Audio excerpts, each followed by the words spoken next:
And now, weighing in out of the blue corner, Josh the Punk Thompson. 100%. And on the other mic, he weighs in from the red corner, Big John McCarthy. Big Josh McCarthy. That's right, ladies and gentlemen. I had to jump in for once. You go ahead and jump in. Big Josh McCarthy is at it again. This is what happens one day past tax day, and he's all excited, man. Oh, taxes are done. Well, no, they're not. They're not no, done. They're not done. No. I don't know if you heard, but California's taxes have been pushed till October. Yeah, that's good. Yeah. That's another thing. We don't pay taxes actually until October. You guys don't pay taxes anyways because your state's just a joke. So let's just be honest. No. Yes. I paid triple the amount of taxes, to be honest. You're doing your gas prices. That's for damn sure. Everything. I paid $9 for a gallon of milk the other day. Oh my God. Yeah. 1 gallon? No. Yeah, 1 gallon. $8.89. $8.89 for a gallon of milk. I go out in the field. Go get it. Yeah, it's not the same. It is the same. You're right. It's a whole lot better. It's a whole lot better. It's not the same. It's a little warmer. That it is. That chill down, man. Mine's kind of cold. I got it out of the fridge. It's kind of cold. It's a little different. It just feels different. I don't know what it is. And then also too, it was for two dozen eggs. It was $12. Holy shit! That's crazy. Go to 2 dozen Costco. eggs. You need to get a Costco membership, bro. That was Costco, motherfucker. I don't go anywhere else but Costco. I don't buy my milk at Costco because I don't drink that much. Just figure out for your 2 dozen eggs there, which I get at least every day. See, it's like no big deal, man. It doesn't cost me $12. Yeah. No, but it costs you a lot to feed all them damn chickens. No, all day free range, man. They're going all around. But I just lost 2 for the first time. Oh, Something happened. Coyotes. Something got them. Something got them, huh? I'm gonna have to hunt. I was in South Africa. Crazy story. I was in South Africa with Trevor Prangley at his mom's house, and we walk out. She has like a farm. You know, she has a farm, and it's all enclosed with the brick walls, whatever it is. But it's a big, huge brick farm. walls on a farm. Yeah, I know it is, but you got to understand where they live. Okay. Once you get there, you'll get it. But they all pretty much have like big, huge brick walls all around their properties, which is about an acre, maybe a little bit more. So 2 acres is what I think she owned. She had a pool, beautiful, like farm, horses, chickens, all this stuff, chickens. And every morning the rooster would wake us up. It was actually kind of pleasant. I actually kind of enjoyed it. But we go out there for the first day and Trevor goes, "Hey, look, check it out. Huge ass fucking mole snake." Now a mole snake looks like a black mamba. Yeah. So you have to sometimes come up a little careful because the black mambas will be in there too. What they're doing is they're all curled up in the chicken's coop and they're just waiting for the chickens to have eggs because they eat the eggs and they just swallow them whole. But this fucking snake, I kid you not, was at least 7-8 feet long. Yeah, it was huge. We get what's called black racers here. And so we're working on their, because of the cows, I have a watering thing. It's called a Ritchie. And it's this thing that's stuck in the ground. You've got plumbing going to it. And it's got these little things that the cow will push down and the water's right there. And then as soon as the cow moves away, it's that way the water stays clean. It's great.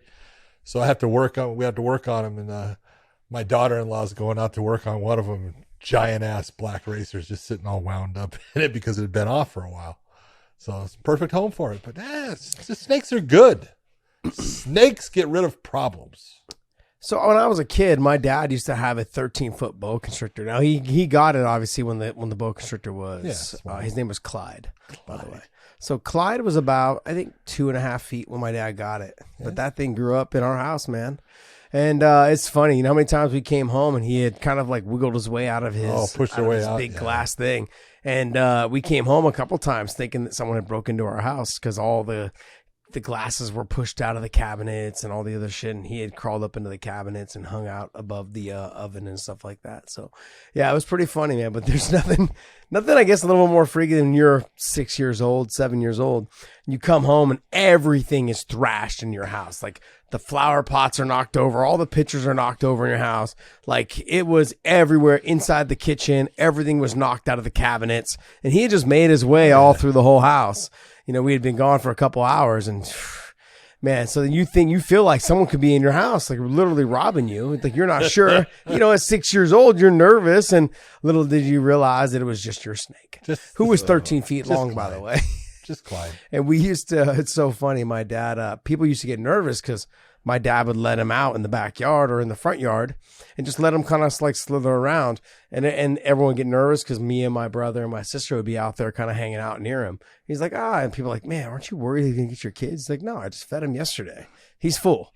Like he's had 2 rabbits and a mice, or he's had a mouse or 2 or a rat or whatever. Mice. But normally rabbits, we usually feed him rabbits. My dad, we had yep.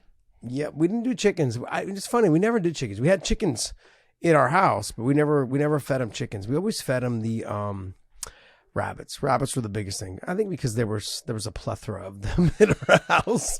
Maybe not. They did when people say breed like rabbits. They meant breed like rabbits. I'm going to turn this off because we had a lot of complaints about the fan and the 100,000 thing right there. The flickering of it. People were getting upset about it. So let me turn this off real quick. Boy, people get their attention goes to that, and it's like mesmerizing to them. Who sits and stares at the screen for an hour and a half? I'm always here to keep the fans happy. Is that what Which you're fans? for? The ones in the ceiling or the ones that watch? Podcast Dave trying to be funny. That actually kind of was. Can't even spell manscape. So you can't even spell manscape or weighing in. Can't spell manscape. We do an outstanding commercial, and you got to give the credit. Look at camera work. We both did camera work for each other.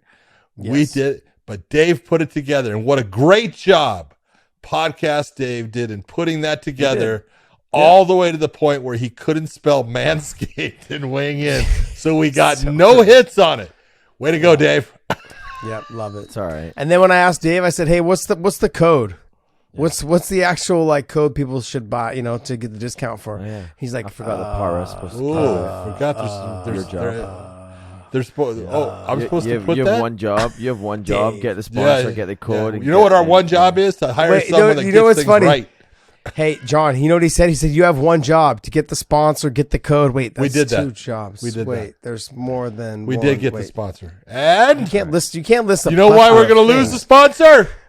I'll edit the show. Because you can't spell. Because Dave can't spell. I love it. Hey, actually, have you used your 4.0? I have used my 4.0. It's actually fucking really good. Dude, it's right here. Look at boom. I have my 4.0, and it's fantastic. Grooms John, up. It's got the for everyone. Are you wearing underwear right now? I am. You want to see it? Just go ahead. Throw your leg up there. Let me see. Can you turn it on? Turn it on. I want to hear that noise. Oh, man. Yeah, no, I used it the other day, and it was fucking pretty damn good. It was pretty damn good. No nicks, no tears, nothing like that. Sometimes, ooh, you know what? It kind of gives me a hard on when I think more than just click on. Shape. Yeah, it kind of gives me a hard on. We gotta stop. Every time whenever I say something, every time I say something like that, it reminds me of the movie Top Gun.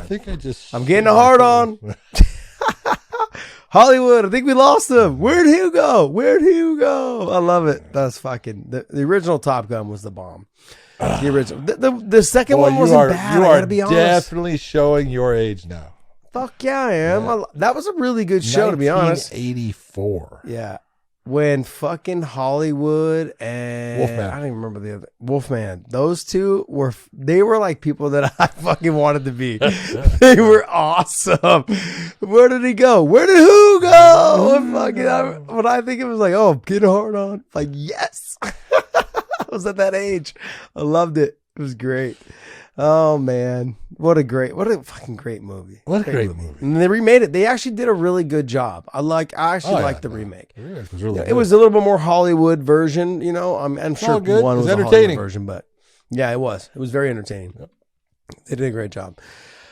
All right, well, hey, before we get started, let's go ahead, go to WayneMerch.com, pick up some of our sweatshirts and our hoodies and all the other things that are available there. We got hats, we got the short sleeves, we got the new styles that are all out right now. We definitely got to hit up our guy to come up with some new designs. Okay. And Dave's got to put some pressure on this guy too. I mean, Dave's got to start pulling his weight around here, man. He can't spell. He can't figure things out. But one of these days we'll get him to go.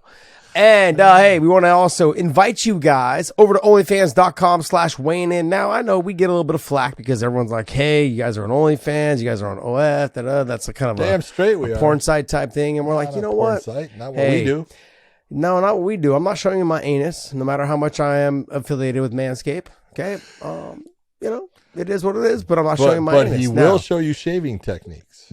Yes, I will show you some shaving techniques. If I throw my leg up here real quick, Please don't. Let me get it. I'm not as flexible, but let me get it up there.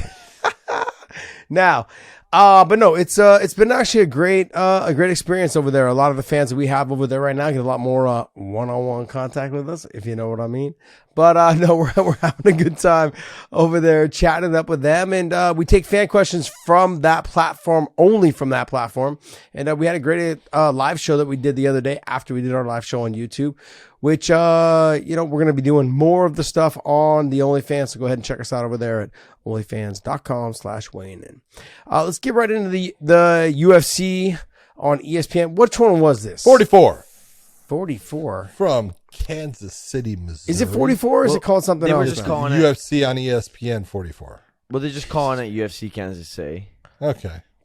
Oh, That's what. this is If getting you out look of at the control. hashtags and everything, that's all they just call it. Can we just start calling them like, okay, not pay-per-view and pay-per-view? Like that's Not can we just say, costing like, me hey, money. this is- I guess they're all Yeah. costing me money because it's got to be on ESPN Plus, so it's costing me money. UF free. But still, UF free? None. They don't do that. UF free. There's no such no thing such anymore. thing. No such thing.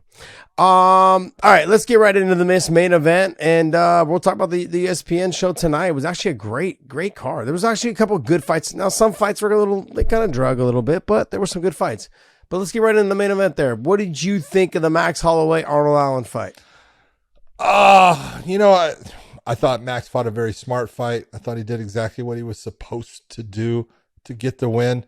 I thought that Arnold did not fight the fight he needed to fight to win it. And when I'm saying that, you look at what he did in the 5th round and how he was going after Max. Look at, you got to fight that kind of fight when you're fighting Max Holloway. You've got to go after him. You got to, put shots on him. You got to make it to where, and even, how many times did you see them clinch in the first 4 rounds? How many takedowns did you see? Yeah. But at least in the 5th, he was looking for those things too. And that's what you had to do. The thing that has made you become a really good fighter is you're well-rounded and you can go anywhere in the fight. And that makes you special. You played right into Max Holloway's style and game plan by trying to out-technique a technician. And Arnold Allen's got good stand-up, but it's not the same as Max. Max is able to control distance. He is a guy that, he's controlling the timing of when the engagements are. He's controlling the distance. He's doing the fight that he needs to fight to win. And God bless him. Good for him. But if you're Arnold Allen, that whole thing of World War III, before the 5th round, if you had fought the whole fight like that, you had a chance of winning this fight. But you didn't. And that's why Max Holloway is still the guy sitting right there at the top. But I was going to text you, and I didn't text you, though. I should have, though, because it'd actually make me feel a lot better about my comments. I'd be like, oh, Josh was foreseeing the future, that kind of thing.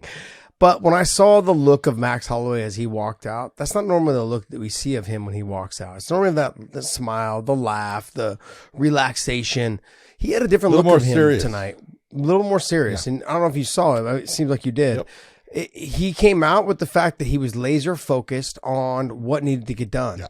It didn't matter how he did it. The objective tonight was to not get clipped, not get knocked out, and to go out there and just touch him, and just kind of try to run away with the fight. Sure. I had Max, I believe, losing the first. Winning the first, losing the second. Okay. Yeah, winning the first, losing the second, then winning the third, and then ran away. And then the 5th was like, I think I gave it to Arnold. Yeah. But it was one of those fights where it didn't seem like it was really that close. Like Max seemed like he was always in control. He always had like that hey, I can get it when I need to. And that all came from when he walked out. That feeling of, look, don't do anything stupid. You're the better fighter. You fought everybody in this division. You've beat pretty much everybody in this division. And just don't do anything stupid. Just keep your composure. Don't get into a slugfest. Piece him up. Touch him. He'll make a mistake. Arnold, no. I'm going to be honest, though. John, I told you this off air before we even got on here, was I said, I was high on him, but I wasn't like sold on him. There's a difference between, hey, this kid's good, I'm excited about him, and this kid could be something. There's a difference there. Sure. This kid could be something. Oh yeah, I've got a lot of respect for him right now. Look, he came up short tonight. No knock on him. He understands. I think when he goes back to the drawing board, he's going to see it. He'll see it. He'll understand. Yeah. But he's fought somebody who's fought the who's who, and not only has he fought the who's who, he's fought the guy who has been the best at 145 outside of him, and that guy is been doing really big things. Those guys have been back and forth with each other. You could say, sure, he's lost 2 or 3 times. I technically had him win, I think, the second fight. Yep. But regardless, when I look at Arnold Allen, he's a lot better than I thought he was. I got to give him some love because I know it didn't come out his way tonight, but he just went with somebody who is a fucking animal, man. Yeah, Max Holloway, when I look at fights in his past, the Calvin Kattar fight, we all talked at that. After that fight, we're like, if he fights like that every night, no one's beating him. Right. I don't give a shit what weight class, what division, not weight class, what division or what promotion you're in. That dude will mop. Or who he's fighting. That guy right there will beat anybody. Mm-hmm. And tonight, he just came out with the more focused look in his face that no matter what you do, I'm going to touch you. I'm not going to get distracted by it. I'm not going to get coaxed into this like, hey, let's just stand and trade. No, I got to get a win, get back on track, keep my position in this division, which is what he did, and establish himself a mainstay at the number 2 or number 1, number 2, whatever, wherever he's at right now. Arnold Allen, I feel like didn't lose any leeway. He did what he had to do tonight. No. He is the best. He showed he has a ton of power. Got a chin. He's got a great chin. He did some great stuff, but I have to agree with you on this though, John. He tried to be the technician by being a technician. You're not a technician, man. Like you have technique. There's no doubt about it. But to say that you're going to outbox probably one of the best boxers in the sport, in the sport's history, I would say, like Max Holloway is one of the best boxers in the sport's history. You got to give this guy some love, man. He's up there. I would say top 3, top 5 for sure. He's a fucking animal. And you're just going to go out there. You had some good leg kicks. You had some good, striking, but you got to mix it up. You got to be an MMA fighter. You can't beat Max Holloway with just boxing and kickboxing. Max Holloway's he's just going to out technique you. He's been out there with the best guys in the world. I mean, he's been there with the guys in the 155-pound division, Dustin Poirier and these other guys. He's been there, and he's been the best guys at 145 also, all across the 45-pound division. There's nothing you were going to show him on the feet that he hasn't seen. You got to mix it up. You got to catch him off guard. You got to make it. You got to force him out of his style. Force him out of make it a dog him fight. Being able to. If he's the one that is dictating the engagements, you're going to lose. That's what Volkanovski does. Volkanovski doesn't allow that. He hits him with power. He makes him have to respect the power, and then when he tries to start to establish, I'm going to take the momentum here, and I'm going to be the one to control it, Volkanovski takes it away. That's your way of beating Max Holloway, and it's not an easy thing to do. I'm not saying that. But that 5th round that you saw out of Arnold Allen, dude, start off the first round like that. It's easy for me to sit here and say, hey, you can win it, you can lose it by doing that. Yeah, you can lose it. No doubt about it. Mm-hmm. But you can win it that way too. Mm-hmm. And sometimes you gotta say, man, I'm gonna live by the sword. I'm gonna die by the sword. I am going to make him fight my fight. Mm-hmm. Don't let him get on a roll. Don't let him start to establish that he can control the range. He can control when those engagements happen. And that's what makes Max Holloway so good. You got to take that away from him. It's not an easy thing to do. Yeah, I mean, it's a lot easier said than done, That's- especially when hindsight's 50-50. So it's one of those things. Like it's hard. It's hard. Like for someone like Arnold Allen, when I saw from him, tell me, am I wrong? Was he as good as you thought he was, Yes. or is he better than what you thought he was? No, he's I've always said, and you know this, I've talked about him. Yep. Hey, Yeah. this guy's You're good. the one that turned me on to him. Yeah, I said, look, I actually didn't think he was that good when I first saw him. And, I was like, and one of the things that I was always impressed with, coming out of, where, England, where he's from, you don't get guys that are great wrestlers or anything like that. He can really wrestle. He's got good takedowns. He's got good ground and pound. He's got the full fucking game. He's that good, and I think he proved that tonight, how good he is. He's just that, in learning how you get over those great fighters, which Max Holloway is one of those great fighters. You got to lay it on the line. You got to tell yourself, hey, I'm just going to go for it. You know where you run into a problem with guys like him is that their wrestling's good enough to get them in trouble. Do you understand what I'm saying? Yeah. So what it is for those of you guys at home, is that the wrestling is good enough against somebody like a Max Holloway to maybe get 1 or 2 takedowns, or to maybe not get one, but to threaten it. But then what happens when you're stuck on your feet against someone like a Max Holloway and you're a little bit tired? You get the shit beat out of you. And that's what goes through a fighter's mind, that they're not the best wrestler. So do I expend the energy trying to get a takedown or two and make myself super tired where he can then push the pace and tap and just touch me up and potentially knock me out or cause damage? Nah. When I know I can stand on the feet with him and potentially get a knockout, but maybe not. But you're better off threatening it, making him at least have to have the thought of, oh, he will go here. Oh, he's going to try to take me down. Let me at least think about it. You're better off. But those fighters that are not great at wrestling, they don't think like that.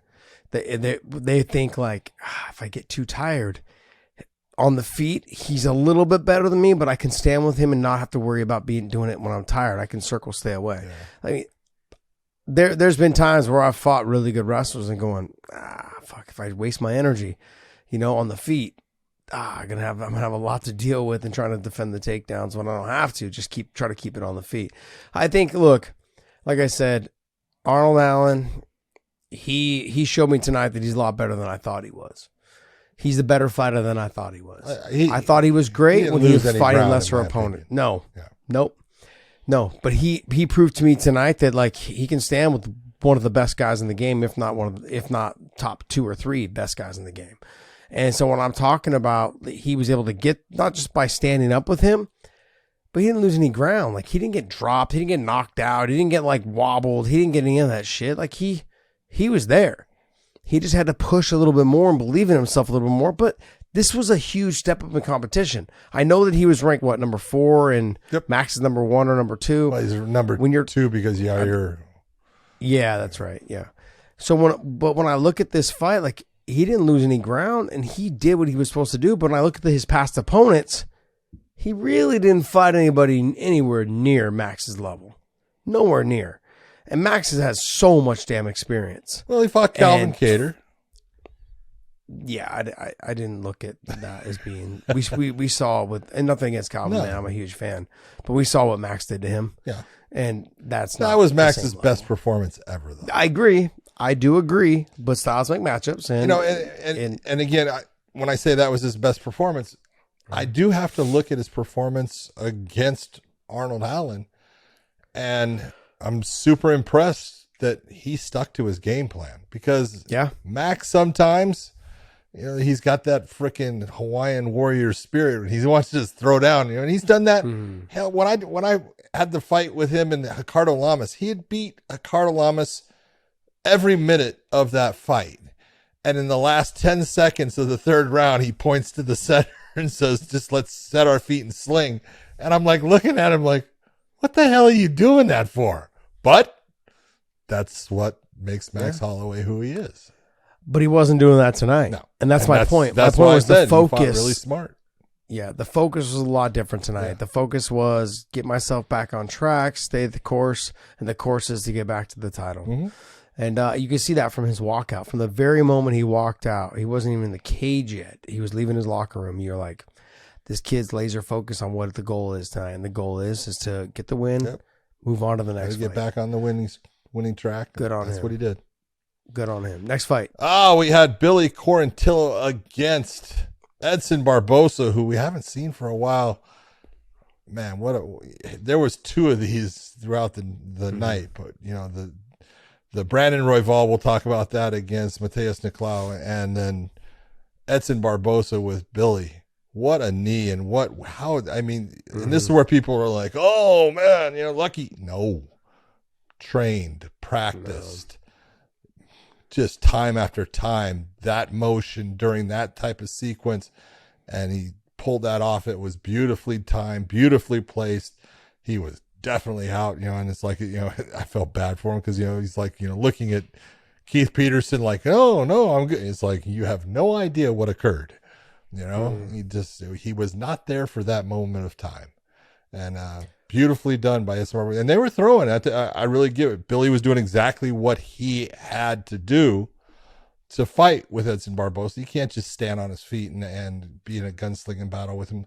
So he pressing, trying to get into him, trying to take him down at times. He was working hard to close that distance, take away a lot of the kicks that Edson's so good with. He was fighting the kind of fight he had to fight to try to get a win. It was, Edson found that spot and touched it, and that was it.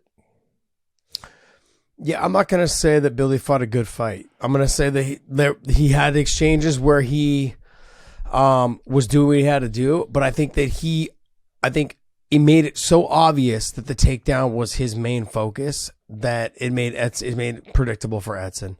He knew that anytime he got within the pocket that he was going to try to shoot. Dropping towards it. Yeah, and Billy was just, anytime he got too close for the striking, for the boxing, you knew the takedown was coming, and then for Edson, it became predictable. We saw it a while back. I think it was with, who did he fight? It was Dariush. Now, he hit him with the flying knee with Dariush. But Dariush also mixed up a lot of the striking with some of the wrestling in that fight. If you go back and watch, it was a great fight. But with Edson, right, I think Edson understands, everyone's just going to try to take me down. You think? With Billy, yeah, he was striking, but he knew that the takedown was coming. And because Billy didn't go like, okay, I'm going to strike and just keep striking as I hit you. It was almost like every time that Billy hit him with a hard shot, I'm going to take you down. Whereas most people that are good strikers, I hit you with a hard shot, I'm going to keep striking to try to get you out of there. That's not what Billy's mindset was. No, but I landed something hard. Stop. You can't sit there and say that, Billy, I'm your coach, and I think you need to you're going to strike with Edson Barbosa. That's how you get fired as a coach, because that's lunacy. Let's just be honest. Mm-hmm. Yeah. No, I agree with you. But I also think that when you land a good shot, I don't care if it's against a good striker or not, you got to keep going. You can't just, like, all of a sudden, I landed the hard shot, and now let me just shoot down on your legs. Well, hold on. There was a fight only a couple before that where Ian Cutelaba did exactly that. Mm-hmm. And finished the fight. Okay. Did he not? Okay. But is Tanner Bozer anywhere near Edson Barbosa? Stand up? I didn't know. There's not a whole lot of guys that are near to stand up. Let's be honest. Technical wise. If I hit. But the other thing, too, when you look at Edson Barbosa in the past, like, he can take a shot, but he doesn't have a great chin. It's not fantastic. No. You know what I mean? Like, he can take a shot. He's a racehorse. He can deliver a shot. He's a racehorse. Yeah. But as you can tell, though, as you start landing more shots, he starts to wilt a little bit under the pressure. Yeah. He starts to back up a little bit. He starts to go ahead and he starts I'm not saying he doesn't cower. He starts to keep his hands tight. He doesn't throw as much. He's more of a defensive fighter, and he starts to take more shots. Billy had opportunities in that fight where he landed some clean, hard shots against Edson.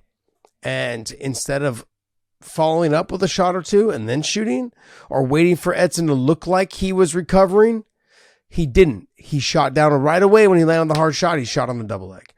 There's the thing, though, John. Like, even though you're fighting someone who is a very, very dynamic striker, you still have to stay focused in the fight enough to know what you are doing. not automatically have the game plan already perceived in your head. I'm going to land a shot and shoot, land a shot and shoot. That's what was in his mind. There was never like, oh, if I hit you hard and I see that you're in trouble, even if Edson had gotten in trouble, wobbled, he would have never have known because he was already shooting. He was already pre-programmed for it, you're saying. He was exactly. He was pre-programmed to shoot the double leg or shoot the takedown. And that's where you've got, as a fighter, you've got to make the discrepancy. You have to make the determination when. Yeah, you have to make the determination between like, oh, that was a hard enough shot, and still be able to look at what's going on. That's like a kid that shoots a double leg with his head down, doesn't know how deep he is or how close he is until he actually looks his head up and goes, fuck, I'm in deep. I'm in, like, hands around the legs. Shit, I got in this deep. Holy shit. The wrestling doesn't even start until you get there. Well, the fighting doesn't start. Sure, you land the shot, but it doesn't actually start until you start to finish up and follow up to knock the guy out. And that's kind of where he was at. Like, he landed some good shots and maybe could have landed a second and a third, but he had already had it in his mind, and he didn't even care that he landed the hard shot. He went to wrestling. And I'll give you a look, and I'll even talk shit about myself. I fought Kawajiri in Japan in Dream, and I rocked Kawajiri in the third round. I already lost the first 2 rounds by just getting taken down and fucking leg fucked. And in the third round, I rocked him, had him like wobbly, but I had it in my mind already that I need to get him down because I know if I put him on bottom, I could pass his guard, I could mount him, I could probably do ground and pound, all these things. I had it in my mind. If you on top, he can't stop you. Like, I knew if I was on top, he couldn't stop me. But on the feet, he couldn't stop me either. I just had it in my mind, though. So I rocked him. And even though I rocked him, I just shot a double leg. Didn't get the takedown. Got put on bottom. Got leg fucked again for the rest of the round. You know what I mean? Like, that's how fucked up it was. In my mind, I fucked myself. Yeah. And that's kind of where Billy was tonight. Billy was punch, land this hard shot. Didn't care. Just takedown. So it sucks, but this is the game. This is the nature of the beast. And you can't afford to make those kind of mistakes against someone like Edson Barboza, who's just on the feet. Boy, he's good. He's disgusting. So clean. He's so fast. Just John, he's disgusting. Yeah. They offered me to fight him like 4 or 5 times when I was supposed to fight Pettis. I'm like, fuck you guys. This guy wasn't even ranked. And they're like, yeah, fight Edson Barboza. I'm like, fuck off. Who is this guy? I've never heard of him. And I'm never going to hear of him either because you call me again for him. I'm not answering the phone. Absolutely not. Absolutely not. All right, we had Azmat Murzakanov going up against the Hanyak and Dustin Jacoby. Man, I'll tell you what, Murzakanov said he broke his arm. Maybe he did.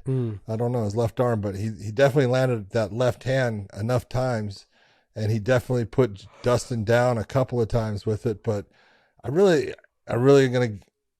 side with Dustin in the fact that look, he lost the first 2 rounds. He came back and he won the 3rd round, and he fought his ass off. And I appreciate a guy that's really, sticking in there, has that mentality and stuff.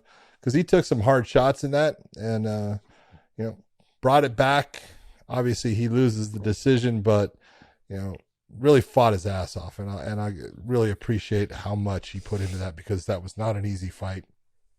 But Murzakanov really proved that, you know what? He's good in his stand-up, man. He's got power.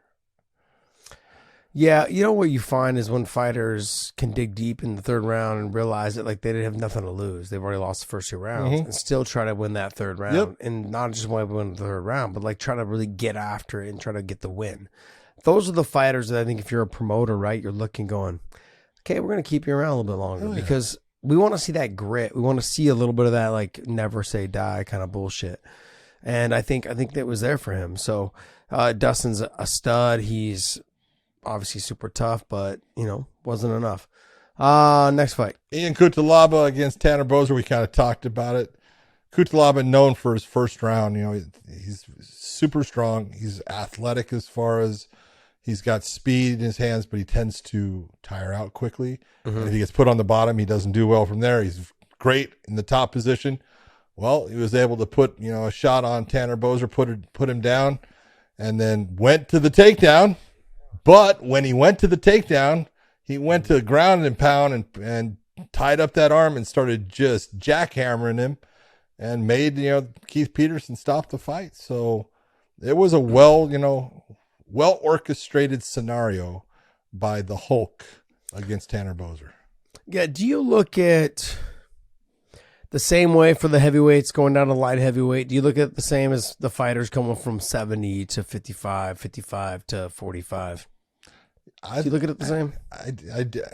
I never look at it like it's a good thing most of the time, because the one thing I really look at is speed. You don't get a lot of heavyweights that are super fast. Okay. Mm-hmm. And so when you're dropping down into light heavyweight and you're not super fast, some of those guys are pretty damn fast at light heavyweight. Mm-hmm. Pretty athletic. Kutalaba being one, is pretty athletic, pretty fast with his hands. I just look and, it always comes down to speed kills, and it's very hard to deal with. When you can't respond as someone is coming at you in time to slide your head offline or to do the things you need to counter, the fight becomes very difficult. And I think that's what we saw. Yeah. I think anytime you're going down in weight, you're going to have a hard time with those fighters. Everyone's like, oh, you have the size advantage. Yeah, but you don't have the speed advantage. Yep. And the speed kills situation just resonates, I think, for a lot of people. And if you're a casual at home that you don't understand, the bottom line is that saying speed kills, it sticks around. It's been around for years and decades and forever long. The reason being that it sticks around is because it's fucking true. Those type of things. And it's, answer me this. When someone's real strong, and you've grappled with guys that are out of your weight class that are real strong, it's hard to deal with. But it's like, I can slip here, I can hold here. When you're dealing with someone with speed, which is worse for you? Which one's harder for you? The guy that's real strong or the guy that's real fast? Yeah, it's always the guy that's actually, I get it from the guys that are 125, 135, 145. Those are the guys when they're underneath you, you're trying to like trap them and they're moving around. They're like a gnat. They skirt out from underneath you a lot easier than the guys that are heavier, obviously. Now, like I've grappled with guys like Mike Kyle, Cain Velasquez, and DC and all those guys, right? Trevor Prangley. I've caught all of them in submissions several times. But it's the transitions that I catch them in. Keep moving, and eventually they'll make a mistake and leave something exposed. Bro, I've grappled with guys like Bobby Lashley. And I think I've told this story where I've caught Bobby in an arm bar. And just but he just picks you up like this. Picks me up and just slams my head on the ceiling. You know what I mean? Like I've been around with these guys that are just fantastic wrestlers / grapplers, and speed does kill. It does if you catch them in transition. The very first time I ever caught Cain Velasquez was in a bulldog choke. We just came out of like a wrestling exchange, and he went for it. Like he dropped down on the leg. I got out from underneath him like a technical stand up, and he came up on a single leg. And I like limp legged out, and we just fell. I kind of just fell like right in a headlock type position and just locked in. He tried to grab a single leg, and I just locked in on the bulldog choke. And that's how it finished. It was like, that was the very first time I ever caught him. And it was one of those weird exchanges, but it was the speed of it all that happened. It was like limp legged out, boom, fell. I actually just fell down right in the position. Whoop, locked on. A heavyweight would have never have done that to him. Because it would he was always faster than most heavyweights he fought. Yeah. And it just was one of those. And you went, oh my God, he's human. No, I actually pretended like nothing happened, so I didn't get my ass. That's the way to do it. Because then he goes, let's go again. That's what you do. Then That's he goes, what you do. Let's go again. Yes. And you go, no. It was a 5-round fucking thing, so we had to keep going. I think it was like a minute and a half in. I'm like, fuck. Like I had 3.5 more minutes to survive, and knowing that he was just gonna maul me to death, and he did. He fucked me up. Yeah. Pedro Munoz taking on Chris Gutierrez. Pedro, I've known him forever and stuff. He was having a hard, streak. He hasn't won a fight in a while. This was a super important fight, not an easy fight with a guy in Chris Gutierrez who's got a ton of talent. Very technical striker and everything, but power. In the first round, Pedro put shots on him, hurt him, and really it was the difference of power. Pedro was able to, at times, land heavy shots that affected Chris. Chris was never able to really get into Pedro, and I thought it was just a well-fought fight, by a guy that needed to get a win. He really did. I think he was under the pressure of that because he'd had, 2 or 3 losses in a row now, or I think one was a no contest, but that was a big win for Pedro. It was nice to see. Yeah, I looked at what Chris brought to the table, and we talked about this in the midweek show. I thought Chris is going to pose some threats for him, but then as the fight started to unfold, I could see that Pedro had already seen everything Chris was bringing to the table. He's like, I've already seen this. I've already seen these kicks. I've already seen this striking, and as I touch you, you're going to start showing me a little bit more respect, and that's exactly what it was. Yeah. Pedro just realized that you're not showing me anything that I haven't seen with all the best guys in the world that I've fought already. Like, I'm not scared of anything you got. And not that he would have been scared anyways, but it's like, there's always a little bit of that especially when you're on a losing streak.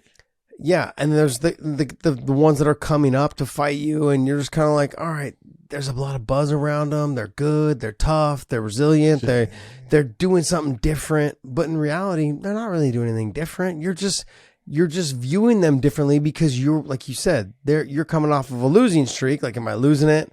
Am I not seeing what's coming? What are they doing that I haven't seen before? The reality is they're not doing anything that you haven't seen before. It's just a matter of how are you visually seeing it unfold in front of you when it comes fight night. Yeah. And that changes based off of your confidence and your confidence of what you're doing in the cage. And I felt like Pedro came in tonight with like a lot of confidence going, I got this, man. I got this. And so, yeah, I thought Pedro fought a very good fight. He had that sense of like focus, a little bit like how Max did. Like, this is the goal. This is what I'm going to do. And that's what you're going to get from top level fighters. And Pedro's one of those guys. Yep. Just a great performance by him, by the way. Rafa Garcia taking on our man Clay, the Carpenter Guida. Just was a hard night for Clay. The inability to actually utilize his wrestling. And I thought it was going to be the real question was, Rafa's good with his wrestling. Is Clay going to be able to get him down? Never even sniffed one.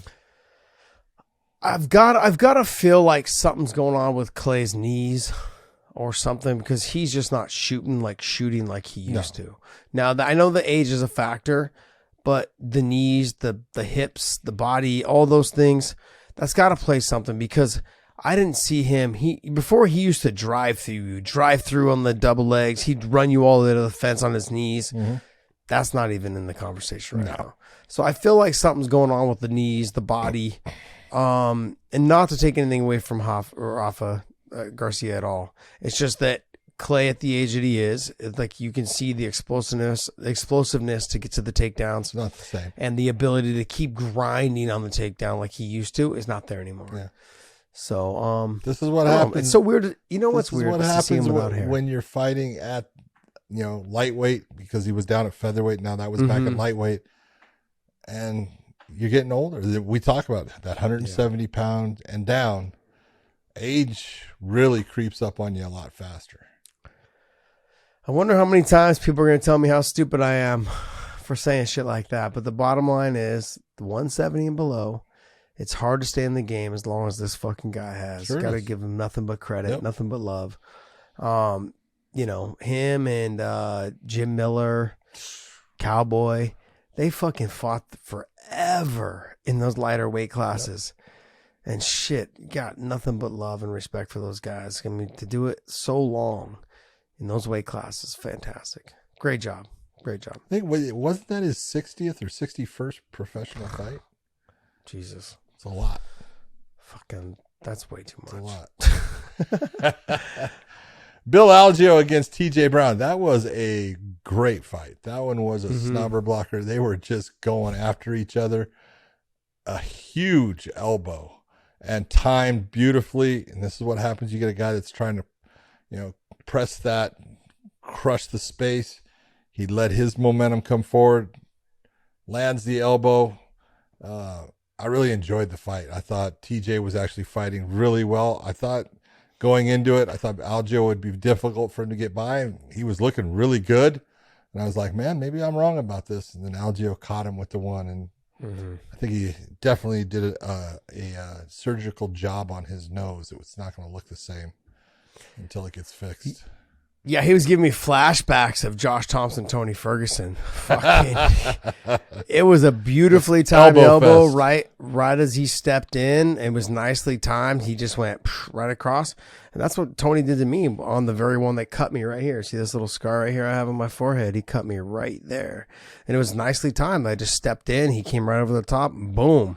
Hit me clean. Dropped me in the second round.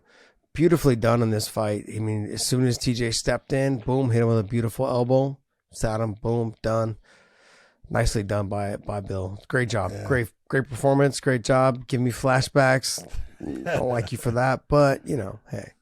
Brandon Royval against Mateus Nicolau. We kind of talked about it for a second with the big KO knee. I mean, I'm being honest.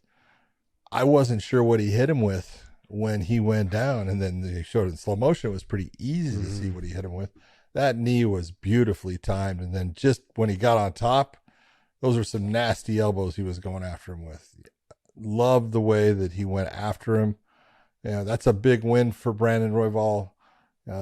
He's maturing as a fighter. You can see it, and super impressive, especially one round. If you guys have listened to our show for a while, you guys need to understand this. Big John talks about it all the time. Young fighters or fighters that are trying to make their way up or fighters that are in the UFC or Bellator or wherever. When you hurt somebody like that, don't go down there just to control them.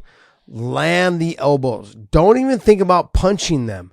Elbows, elbows, elbows, because those things make the judges, or not the judges, but the refs react a lot faster.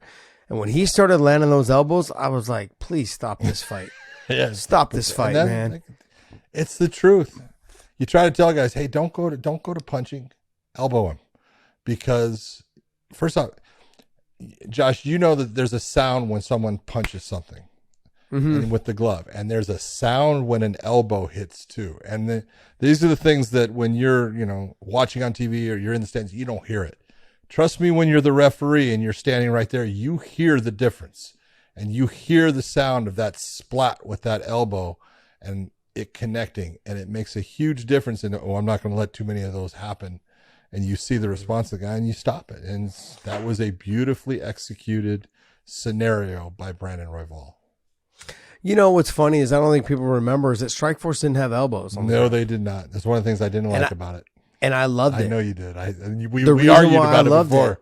Yeah. I loved it because it created more space for the fighter on bottom to get up, which caused more scrambles, which caused more activity on the feet, which causes the fighter to be able to make it easier for the fighter to get back to his feet. I always agreed with you that I thought that it was a benefit for the fighter on the bottom to not have to worry about being elbowed.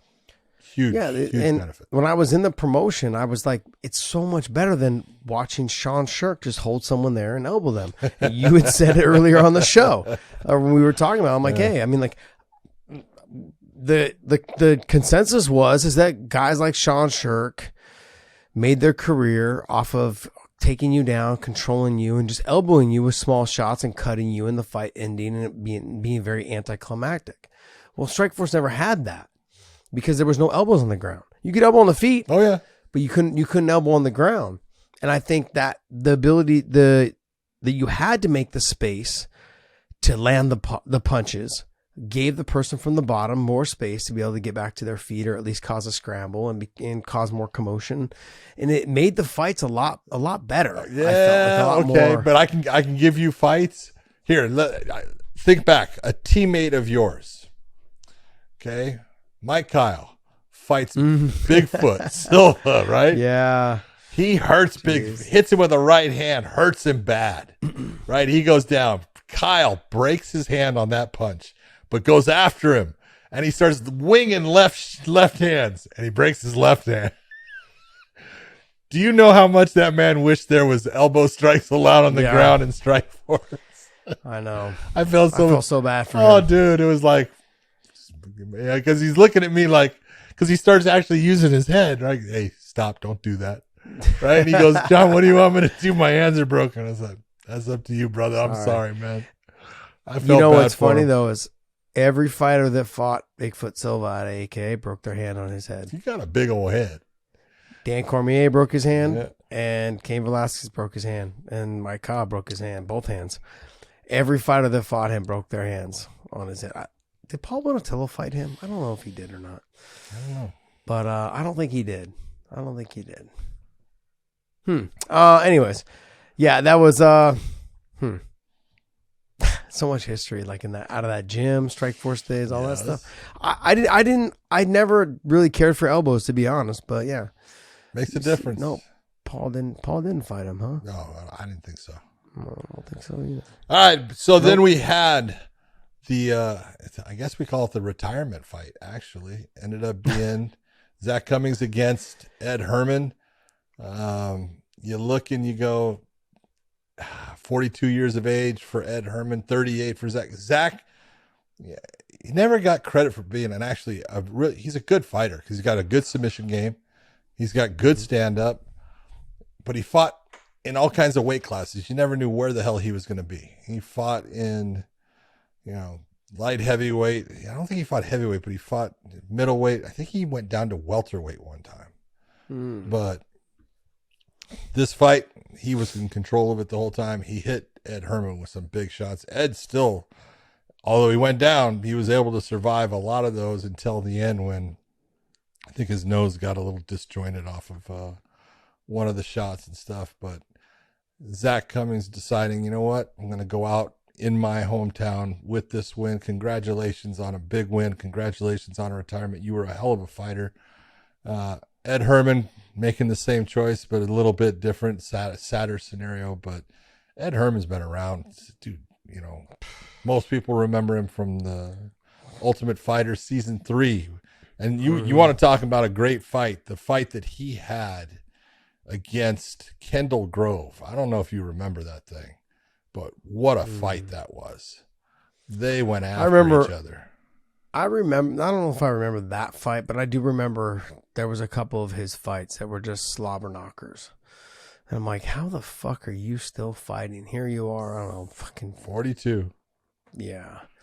I mean, the thing is, though, John, I've known him longer than since he was in the Ultimate Fighter. Yeah. I've known him since, because he was fighting up a lot of my Pacific Northwest. In the Northwest. A lot of what people don't realize is that I was one of the first fighters to come out of that Pacific Northwest. And then shortly after me, or not after me, like during the time of me, and a little bit before me, and a little bit after me. Before me was Dennis Holman. I was going to say, Dennis Holman was just before you. Yep, just before me. And Dennis and I had like a grudge. We hated each other during the days. Dennis hated everybody. We had it out, man. We were trying to fight each other, and I was trying to fight him, but then he'd always have his guys try to fight me, and I'd always fuck his guys up. We'd always fight, and he'd always schedule one of his younger guys or one of his guys that he thought could beat me. And I'd always fuck him up, and then I'd talk shit to him afterwards, and we'd always get into it afterwards and stuff. Yeah, it was Dennis Holman. It was Benji Raddick. It was Misha Tate was out of there. Yeah. We had Misha Tate, Brian Caraway. Who else was out of that area? We had there was so much. Who was the guy? Not Benji Raddick, but he fought, I think, Benji Raddick, but he was still out of the Northwest. It was like Aaron. I can't remember his name. Short, little, stocky guy. I can't remember his name, but he fought in the UFC a couple times. Real good kid. Good fighter. Aaron Riley? No, there was a guy that fought Dennis Holman, and like he made it into the UFC because he knocked Dennis Holman out, like clean in a small show. God, what was his name? Scroll down. Is this Dennis Holman? That's not Dennis Holman. Oh. That's not Dennis Holman. Let me see. No.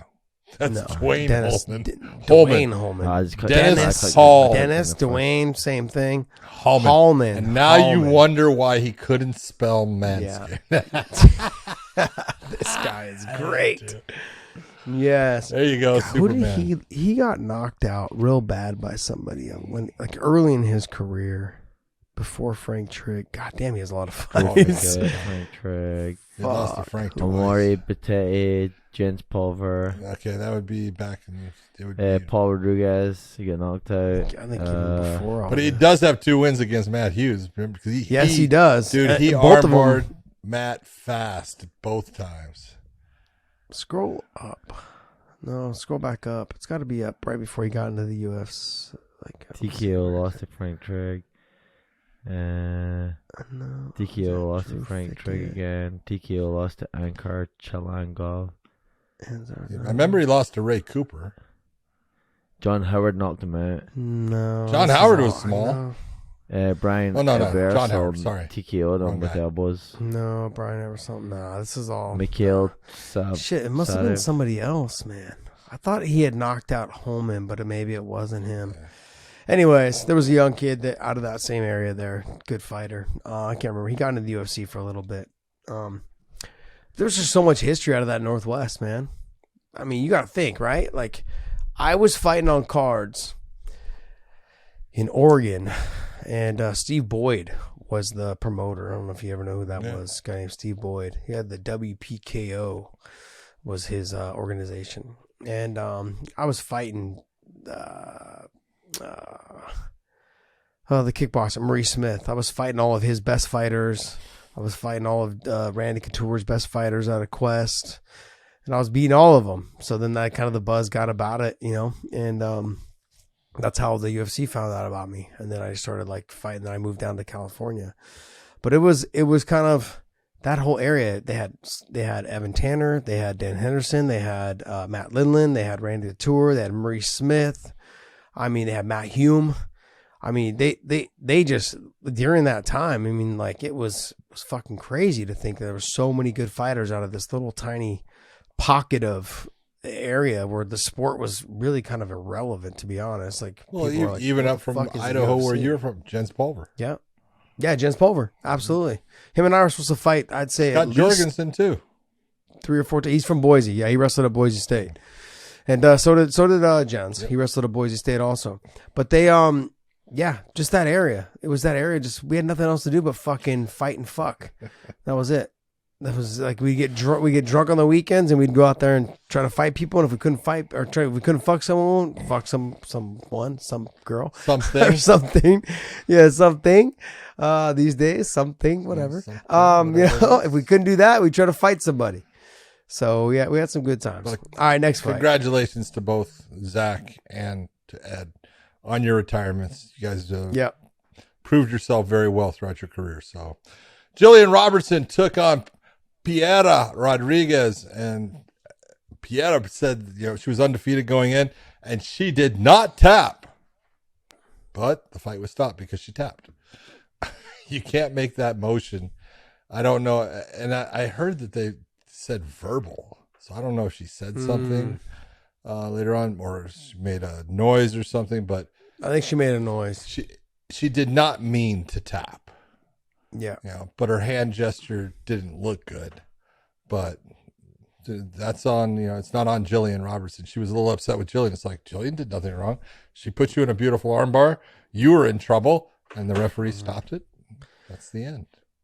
When I look at what Keith, when I saw the reaction from Keith, and I didn't see the frozen tap by it. either. Yeah, he did. Yep. But his automatic reaction when she popped up was, you could see that he said you made a noise.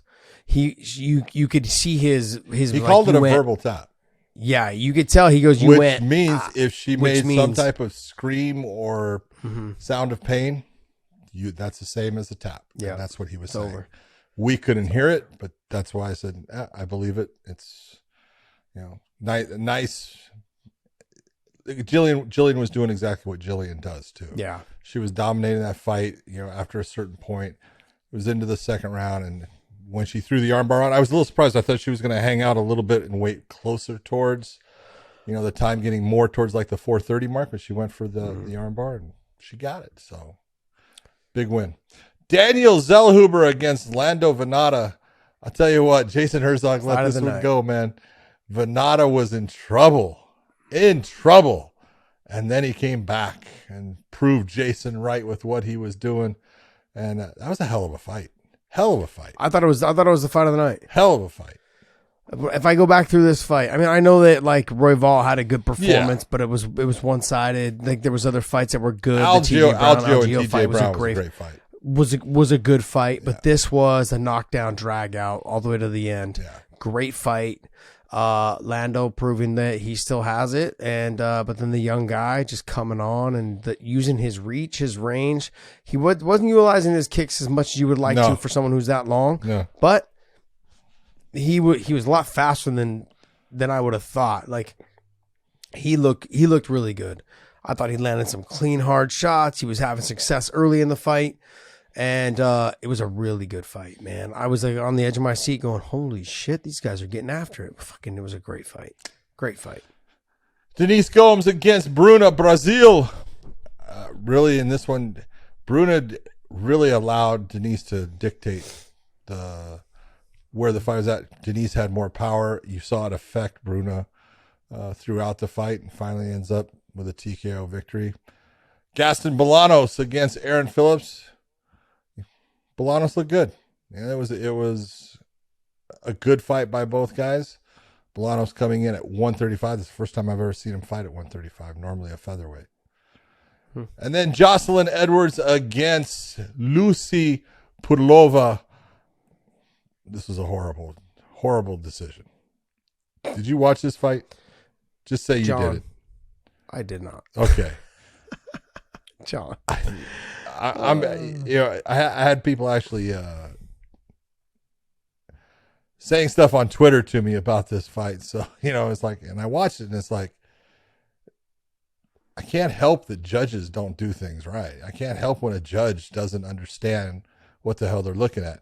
Pudlova took Jocelyn Edwards down basically at will throughout the fight, except in the third round, which I would have given to Jocelyn Edwards. But the first two rounds, Jocelyn Edwards had one moment in the first round where she got up from one of the takedowns after being down there for a while and landed a couple of good shots, but not enough to take the round. Pudlova definitely took the first two rounds, and she lost it on a split decision. Sorry. Bad decision. Okay, so, Go ahead. okay, yeah. I don't want to talk about those fights. I want to go back up to the Zach Cummins and Ed Herman fight. Let's go. Because there was something in that fight where Ed had, I think, kicked him in the nuts. No, he kicked him in the face twice. I've kicked him. That's right. I've kicked him twice. Yeah. And they stood him up both times. Yeah. Horrible. Okay. Just wanted to confirm that we were on the same page and the reality of what was going on. Hold on, I want you to think about this. Okay? So you're Ed Herman. And you get taken down by Zach Cummins. You get knocked down, you get taken down. You're on the bottom, and you commit a foul to get yourself back to your feet. Way to go, man. That's good. Smart fighting.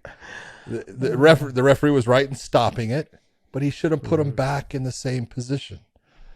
He made a mistake. The guy, again, you have a guy that's never worked in the UFC. A local guy. This is his big moment. He's been dreaming about this. This is big.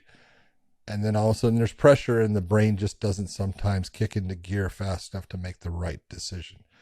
He made the decision on stopping it. That was good. Gave the time. That was good. But if you're took a point the second time, which God bless him for doing it. Yep. He absolutely should have. But again, you're allowing someone to get up off of the ground in a place that they don't want to be off of a foul. Probably making a mistake. Yeah, I'm not going to crucify him like as much as we would somebody else if they were the main event. Oh, yeah. On a pay-per-view, and they should never fucking be there. I'm not going to crucify this guy. Look, the right person won the fight also. Like, it's one of those things. The right person won the fight, and so, okay, let's just sweep it under the rug a little bit. Learn from it. Learn from it. Figure out where did I make a mistake? Did I make the mistake? Yes, I did. How did it happen? This is how it happened. Okay, learn from it, move on, don't let that happen again. Because, there's a lot of, whether it's commentators or whether it's people in the crowd, whether it's fans on Twitter, whatever it is, they want to crucify these judges and these refs from doing stuff like this. You're not supposed to make a mistake. They expect perfection. Yeah, not supposed to. But look, the reality is that we all, I would say 99% of the people in the world, when do you learn the most from? Making a mistake. Fucking mistakes. Yeah. when they say I learned the most from my losses. Yeah, because you fucked up. Yeah. You know when you fucked up. Yeah. And so you go back and you watch, like, damn, I fucked up there. I fucked up there. People critique themselves a lot more You should. after a loss, which you should.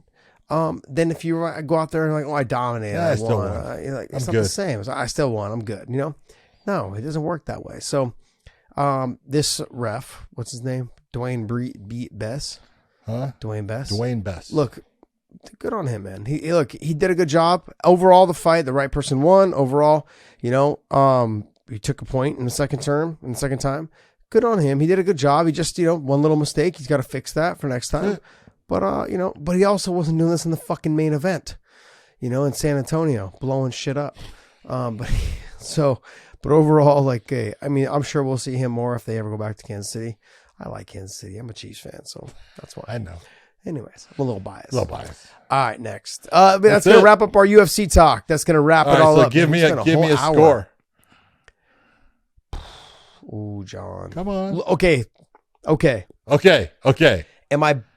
Look, it doesn't have the same, obviously, because it's not a pay-per-view card. Sure. It doesn't have that same, Well, it doesn't have the same depth of talent throughout it.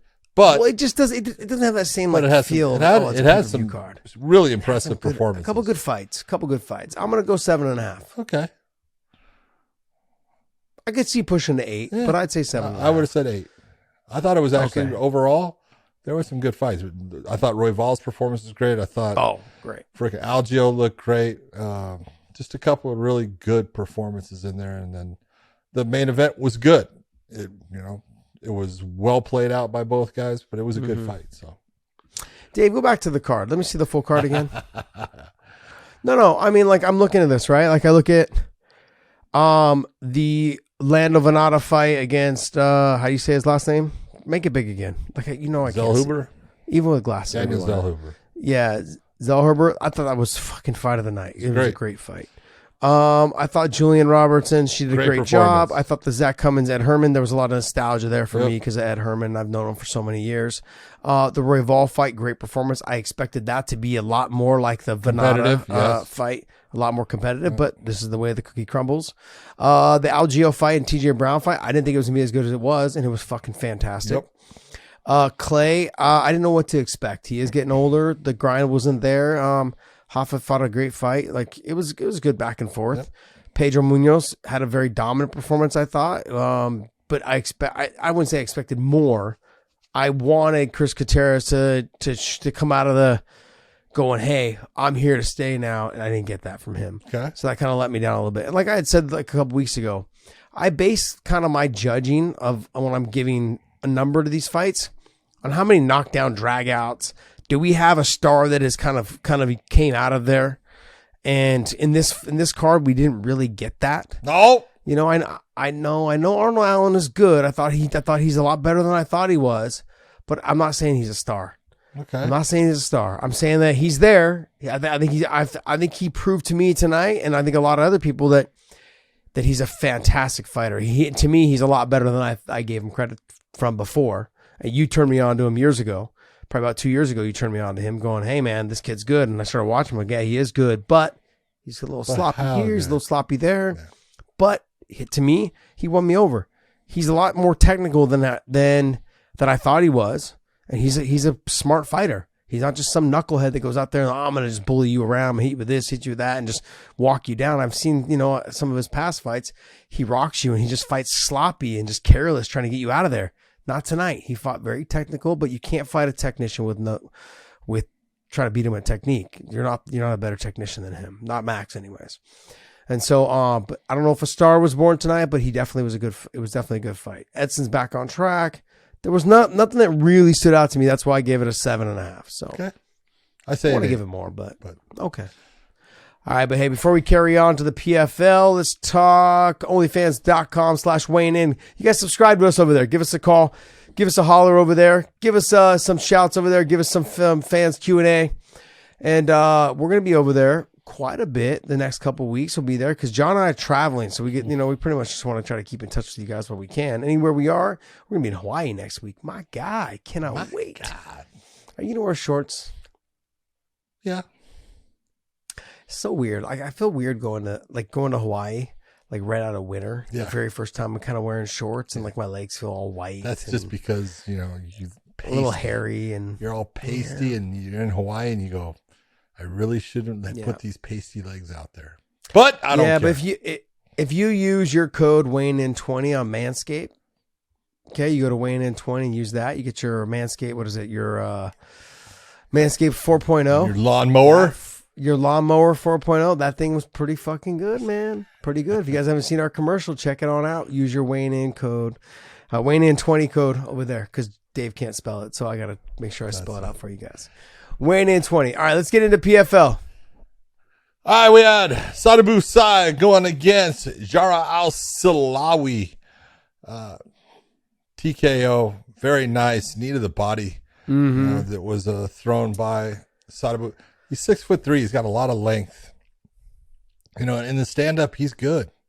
You know, his stand-up he's dangerous there. But you know, look at the way he fights and everything. There's guys in that weight class that I think have a good shot of beating him in this tournament that they have. But he came out and got the I think 5 points because he got it in the second round, right? So came out and put himself where he's supposed to be, being the guy that won it last year. Yeah.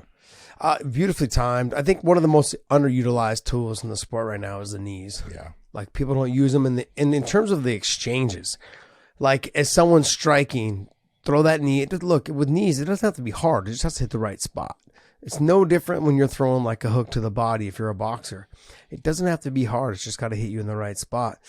And it's funny because one of the things that Islam used to talk about when him and I would spar, he's like, man, brother.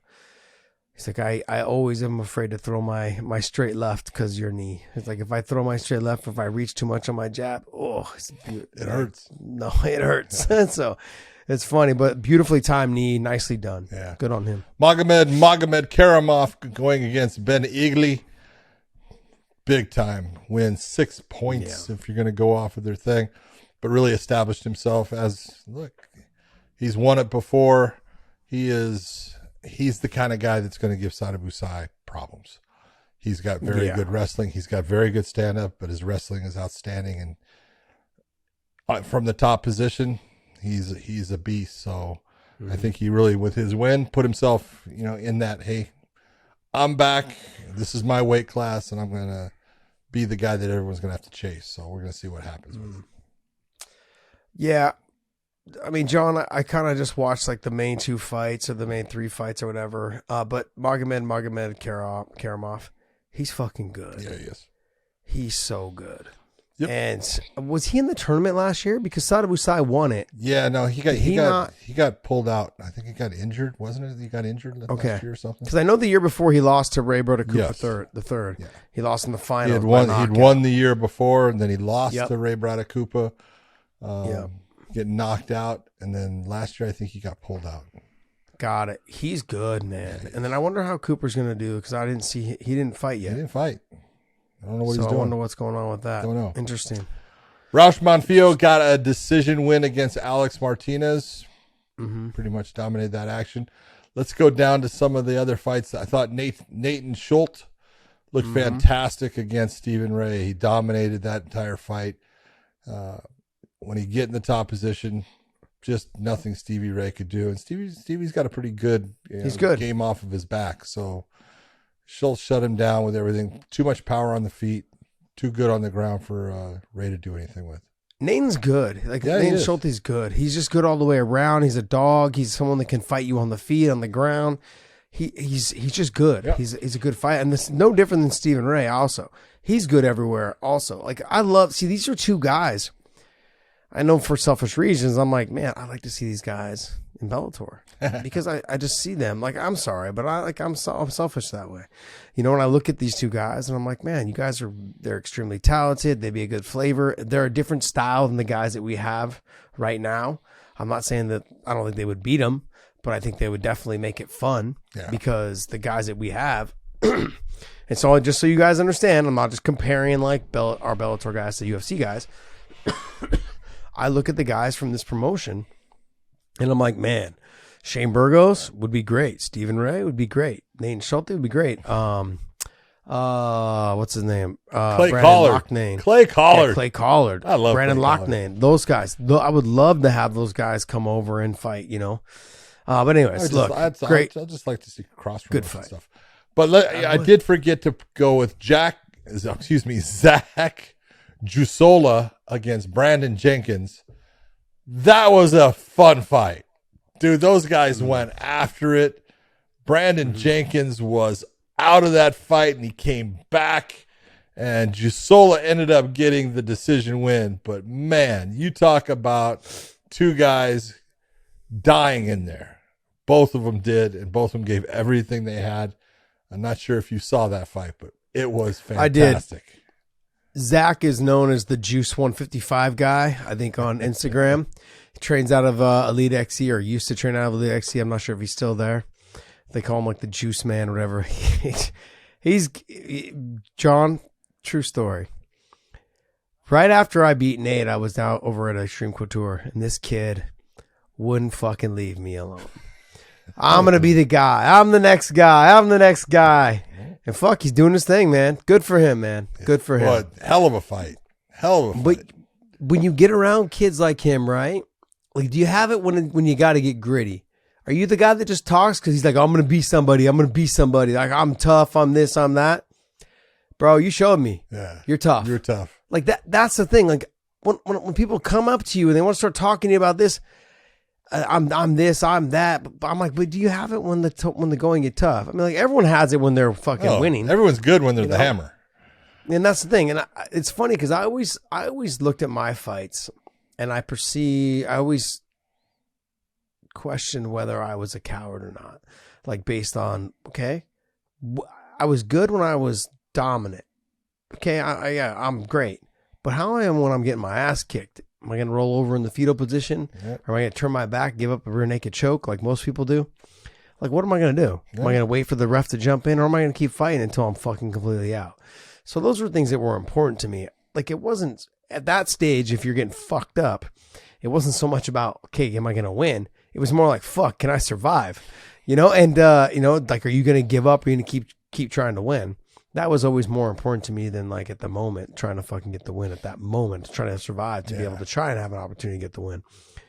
And Zach, Mr. Juice Man 155 on Instagram, he's a dog, man. He's a dog, and Jenkins felt the same way. Good stuff for both of those guys, man. Good fight. You'd like to see fighters dig deep and not come through like that. We had OAM Oliveira Musier versus Shane Burgos in his PFL debut. Really, how do I say it? Olivier did exactly what he needed to do. He stood with him in the beginning, made it to where he finally got to getting the takedowns. And once he started getting the takedowns, look, he can wrestle. He always has been able to wrestle. Burgos did not. Burgos was trying to land the big shot, and the big shot never came. And, he went after it all the way to the end, and tried to get up and land big shots, but it just wasn't there as far as the output. He was stymied by a lot of what OAM did. And this is what we're talking about where, hey, you can be that guy in the UFC. And I think Burgos is a guy that, the UFC should never have allowed to go away. I think they made a mistake there. I think they know that. He's a good fighter and he's fun to watch, but there's good fighters everywhere. And I know OAM used to fight in the UFC, but OAM coming in as the guy who won the tournament last year had something to prove, that they put Shane Burgos against him, and he proved it. I also look at you that Shane Burgos went from 45 to 55. Yeah. So, I mean, there's a difference. He was always a huge 145er. He was always a huge 45er. And he's not a small 155er. I get it, but John, I mean, like, he was good at 45 because he was so big and he packed such a big punch and so strong, physically strong. Like, I'm surprised he didn't at least try to get there in the PFL to win the tournament at 145 first. And then, okay, after I won it at 45, let me go up to 55. Now he's kind of stuck in that limbo. Like you're coming off a loss now, and you're gonna have to get a win or 6 points in your next fight. Yep. Otherwise, a big fat 0. Yep. All right, next fight. Clay Collard against Yamato Nishikawa. Clay Collard, really good fight. Yeah, really good fight. Clay Collard doing what he does. A lot of volume, a lot of variety in his attack. And it was a good fight, back and forth, but Clay took over in that. You got to give it to him. Well, I thought Clay was going to run away with it after the first round, but then the inside leg kicks, the leg kicks, outside leg kicks, all of those things, the calf kicks started having some. Nishikawa has some speed on those kicks too. He does, but he seemed a lot smaller to me than Clay Collard. Is Clay Collard that big for the weight class? But Nishikawa didn't seem very big for me. Like he seemed like every time they got close, you could see the actual size difference between the two of them. Yeah. Sorry. But overall, I thought it was a really good fight. Very good fight. Let's bring up Delano Taylor, he was in the finals last year against Saddam Hussein. Taken out by Magomed Umalatov in the first round. Big knockout. I didn't see it, John. That was a good knockout. What did he hit him with? Oh, my God. He hit him with a freaking, I want to say it was a right hand. That was the one that put him down and then finished him off. Why does Umalatov? It sounds like Molotov cocktail. Yes, Umalatov. Umalatov. Sounds like Molotov cocktail. He looked good. Is he undefeated? I don't know. Can you click on him, Dave? The very first fight all the way down. Thanks for paying attention, Dave. Talking about you. Yes. Yep. He is. Yep. Jeez, man. Leandro Silva. I guess he knocked out. Jeez, man. I'm looking forward to seeing this kid fight more. Yep. TKO, decision, KO. Ooh, 13-0, 6-1. Welterweight. Oof. Eagles MMA. Yeah, hard pass, man. I'm not trying to fight anybody from Eagles MMA. All right, hey, that's going to wrap up our PFL talk. Let's go ahead and get into a couple little news clips. What do you got for us, Dave? So we're going to this first one here. Charles Oliveira versus Beneil Dariush is off from UFC 288. Oliveira's got an injury. Yeah, that's not good. I'm sorry for Charles. I hope he gets past his injury, gets all healed up. But I really feel bad for Beneil Dariush. God dang, that guy, he can't breathe a break. No. I mean, I wouldn't be surprised if, like, all of a sudden he drops in the rankings. Oh, I mean, dude, he will. He'll drop in the rankings because he's done it in the past where just because he hasn't had a fight, he's dropping down. Like it's his fault or something. Like, fuck. He can't catch a break. No. That's the biggest thing. I hope they don't drop him in the rankings, which I doubt they will for this situation. But, I mean, realistically, if Charles got to be out for... Well, it says it's minor, though. Okay. But even if it's got to be more than like a month and a half, and he's ready to go in camp, but Dariush, they've got to put him in against somebody. They've got to get either that or he's got to be next in line for a title shot. Got to be next in line. But then, you've got Islam, who is going to be fighting... Who's he fighting? That's the fight. What are we waiting on? That's what I say. That's the fight. That's what I say. It was supposed to be the winner, right? The winner of... Yeah. Yeah, I think you just have Dariush fight. It's meant to be. They were supposed to fight already before. It's meant to be. He's already beat Charles. It's meant to be. Give Dariush a shot, man. That's a fun fight. Yeah. All right, next. All right, we'll wrap up on this one. Big John, MMA Junkie, had put out something about Hagler versus Hearns and said, what's the MMA version of this? What's the MMA version of Hagler and Hearns? Because Hagler versus Hearns was 38 years ago now and was one of the greatest couple rounds, 3 rounds of boxing because they just went after each other. It was fantastic. And the whole question was, Josh, what do you have as give me three fights that you would say would be your MMA version of a Hagler Hearns? My first one would obviously be Paul Daly and Nick Diaz. That's my first one. That was picked by Jimmy Smith, and it was picked by me, too. Yep. Okay. Okay. My second one would be Gray Maynard and Frankie Edgar. That was picked. I'm trying to think of who picked it, but someone did pick that. Okay. My third one is Don Fry and the big, tall Japanese guy. I want to say Takahashi or Tashikawa or whatever. Yeah, exactly. That was Something picked like also, that. yes. Those are my three. Okay. And all of them great. Don Fry had a couple of them. Don Fry had one with Tank Abbott. He was getting the shit beat out of him in the Ultimate 2 way back when, I think 1996.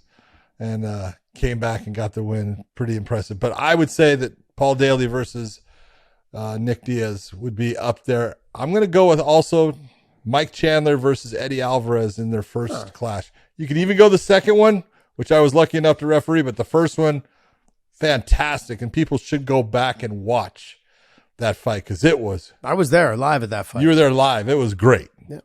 Trevor Prangley was the main event against Hector Lombard. Trevor Langley should not have been the main event because that should have been the main event. No, just kidding. Trevor should have been the main event. Trevor was a bigger name than both those guys at the time. But just an amazing fight between those guys. And then I picked just based upon the stupidity of the fight, I go with Don Fry and Takahashi. Or whatever. Can you pull up what this can't guy's think of name it. It's the pro wrestler. I can't say his last name. He's in a wheelchair. He's no, he got paralyzed. He's done now. Yeah, he's like basically like no. Yeah, that was a bad one. Hold on real quick. Just go down a little bit more. Go down more. Gosh damn it. Was it that far back? No. I'm trying. No, it was way. No, it's up You're there. right. Higher. Yoshiro Takayama. Takayama. Sure. Yeah, he is. He's a quadriplegic now. Jeez. Yeah. Is he still alive? He might not even still be alive. I believe he's still alive. Yeah, it's a tragic. But I think like he shrunk down to nothing. Yeah. I do know that they were like kind of. They showed like video of him like in a someone happened to like move him in like a sling. Like a cloth sling, how you have to move people around, kind of like hanging. Pick them up and hang them through that. Yep.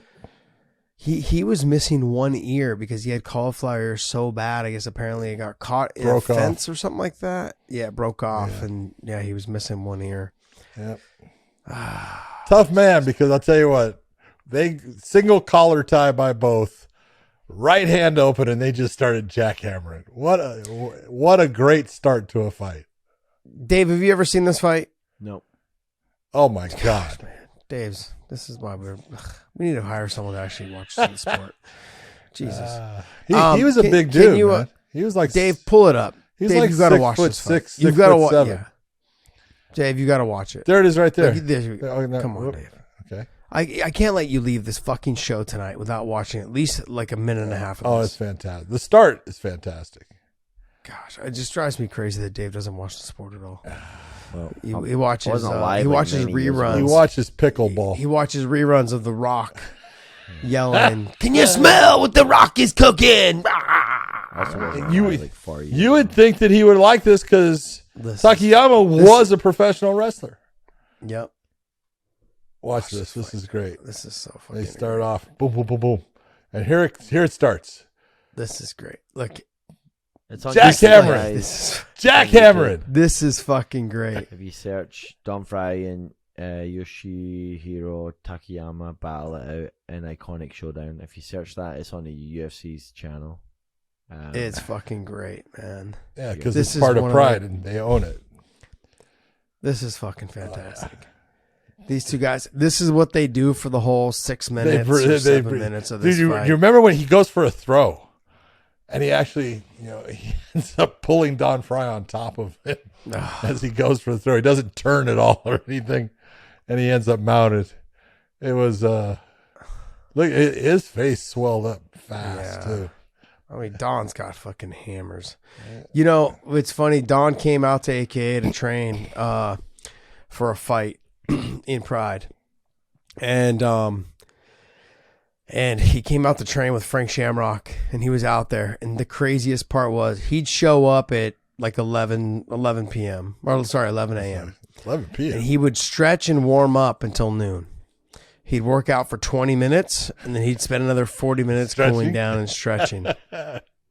He would only work out for 20 minutes. Yeah. And he'd go out there and fight like this. Oh, yeah. It was crazy. I'm like, what training? And then he would come in that night and be like, "Oh, I'm too tired. Like I'm too sore." If you're gonna do it, you got to do it right. Yeah. Too tired. He is the worst corner I think ever. In Oh MMA my history. God, he's so bad. I told you we were doing a strike force, and I was reffing the fight. It was Cal Worsham's son. Cal Worsham had fought in the UFC, lost to Paul Varlins, lost to Tank Abbott. And his son is fighting, and it's Cal Worsham, his father, and Don Fry in his corner. And this kid is mounted. And Don Fry is yelling, "Kneebar! Yes. Kneebar!" Yep, I'm that's looking the old over at story. him like, are you kidding me? I was like, oh my God, it was great. That's it every single time. Yeah. He's yelling, and you're like, what are you talking about, Kneebar? What are you talking about? Yep. All right, well, hey, that's going to wrap up our show. But before we go to Weighing In Podcast. Weighing In Merch. Oh, Dave, look at that.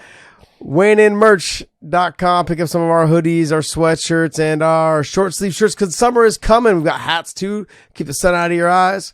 Go to onlyfans.com/weighingin. It is free. Subscribe to us over there. We're taking our fan questions over there, talking with our fans, putting some exclusive content available only on onlyfans.com/weighingin. John, take us away, bud. Hey, everyone, we got a fantastic fight coming up next week. We have the Bellator from Hawaii. It's going to be great. All kinds of good things. And you have Aljamain Sterling taking on Henry Cejudo in about, let's say 3 weeks now. It's going to be fantastic. A lot of good fights coming up. Everyone, stay tuned. Thank you so much for tuning in to the Weighing In Podcast, and we will see you.